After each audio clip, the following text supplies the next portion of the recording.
ನಮಸ್ಕಾರ ಕರ್ನಾಟಕ. ನಾನು ನಿಮ್ಮ ಬೆಸ್ಟ್ ಶೆಫ್ ಕನ್ನಡಿಗ. ಲಾಸ್ಟ್ 2 ಡೇಸಿಂದ ನನಗೆ ರಜೆ ಇತ್ತು. ಏನಕ್ಕೆ ಅಂದರೆ ಕಂಪ್ನಿಯವರು ಬಲ್ದಿಯ ಮೆಡಿಕಲ್ ಸರ್ಟಿಫಿಕೇಟ್ ಕೊಟ್ಟಿರಲಿಲ್ಲ. ಹಾಗಾಗಿ ನನಗೆ ಚೆಕಿಂಗ್ ಬರ್ತಾರೆ ಅಂತ ಹೇಳ್ಬಿಟ್ಟು ರೂಮಲ್ಲೇ ಕೂರಿಸಿದ್ರು. ನನಗೂ ರೂಮಲ್ಲಿ ಕೂತು ಬೋರಾಗಿ ಇವತ್ತು ಔಟ್ಸೈಡ್ ಹೋಗೋಣ ಅಂತ ಹಿಂಗೆ ಬೀಚ್ ಸೈಡ್ ಹೊರಟೆ. ಬೆಳಗ್ಗೆ 9:00 ಎಷ್ಟು ಕೋಲ್ಡ್ ಇದೆ ಅಂದರೆ ಹತ್ತತ್ರ 9 to 10 ಡಿಗ್ರಿ ಸೆಲ್ಸಿಯಸ್ ಇದೆ. ಇಷ್ಟು ಕೋಲ್ಡ್ ಇದೆ. ಇಲ್ಲಿ ನೋಡಿ ನನ್ನ ಫ್ರೆಂಡ್ ಶಿವ, ಅವನು ಫುಲ್ಲು ಜಾಕೆಟ್ ಹಾಕೋ ಬಂದಿದ್ದಾರೆ. ನಾನು ಜಾಕೆಟ್ ಹಾಕಿಲ್ಲ. ಫುಲ್ ಕೋಲ್ಡ್ ಹೊಡಿತಾ ಇದೆ.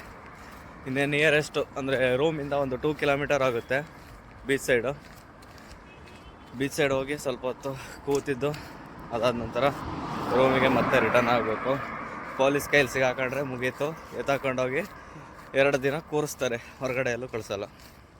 ಹಾಗಾಗಿ ನಮ್ಮ ಸೇಫ್ಟಿ ಪ್ರಕಾರ ಕುವೈತಲ್ಲಿರೋರಾಗಲಿ ಎಲ್ಲೋ ಅರಬ್ ಕಂಟ್ರೀಸಲ್ಲಿರೋರಾಗಲಿ ಸಿವಿಲ್ ಐಡಿ ಇಲ್ಲ ಅಂದರೆ ಹೊರಗಡೆ ಹೋಗ್ಬಿಡಿ. ಇನ್ ಕೇಸ್ ನಿಯರೆಸ್ಟ್ ಏನೋ ಒಂದು 2-3 ಕಿಲೋಮೀಟರ್ಸು ಓಡಾಡಿ, ಪ್ರಾಬ್ಲಮ್ ಏನಿಲ್ಲ. ಮಿಸ್ ಆಗಿ ಸಿಗಾಕೊಂಡ್ರೆ 2 ರಿಂದ 3 ದಿನ ಕಂಪ್ನಿಯವರೇ ಬಂದು ಮತ್ತೆ ಕರ್ಕೊಂಡು ಹೋಗಬೇಕಾಗುತ್ತೆ.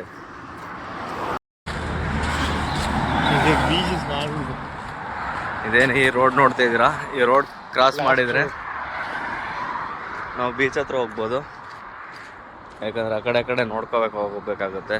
ಬಸ್ಸು ಹಾಗೆ ಕಾರ್ಗಳೆಲ್ಲ ತುಂಬ ಸ್ಪೀಡಾಗಿ ಓಡಾಡ್ತಾ ಇರುತ್ತೆ ಇಲ್ಲಿ.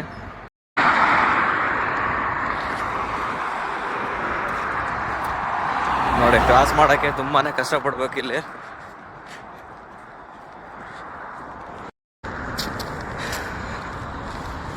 ಫುಲ್ಲು ಪ್ರಶಾಂತತೆ, ತುಂಬ ಜನ ಆಟಾಡ್ತಿದ್ದಾರೆ.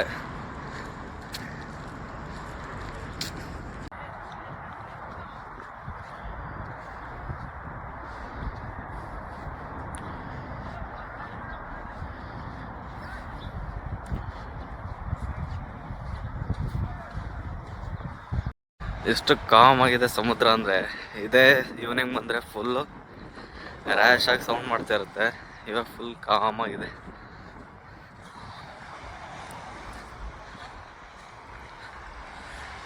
ಫುಲ್ಲು ಬ್ಲೂ ಸಿ ಇದು. ಇದೇನು ನೋಡ್ತಿದ್ದಾರೆ, ಇದು ತುಂಬಾ ಕೋಲ್ಡ್ ಇದೆ.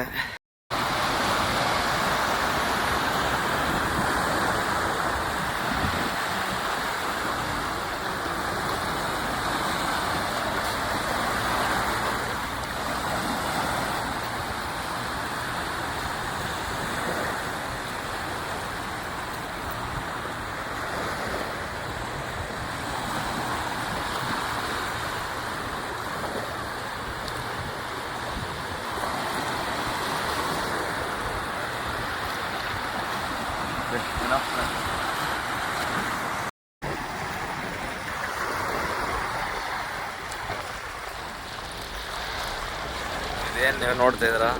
ಇದು ಆಯಿಲು ಮತ್ತು ಪೆಟ್ರೋಲ್ ಇವರಿಗೆ ಸಿಕ್ಕಿರೋ ಪುಣ್ಯನ ಅಂತ ಹೇಳ್ಬೋದು. ಆಯಿಲಿಂದಲೇ ಈ ಥರ ಬೆಳೆಯೋಕ್ಕೆ ಸಾಧ್ಯ ಆಗಿತ್ತು. ಈ ಆಯಿಲ್ನ ಡಿಗ್ ಮಾಡೋ ಮಿಷಿನ್ ಇದು ಹತ್ರ ಹೋಗೋಕ್ಕಾಗಲ್ಲ. ಯಾಕಂದರೆ ಮಿನಿಸ್ಟ್ರಿ ಅವ್ರ ಅಂಡರ್ ಇರೋದ್ರಿಂದ ನಾವು ದೂರದಿಂದಲೇ ನೋಡ್ಬೋದು.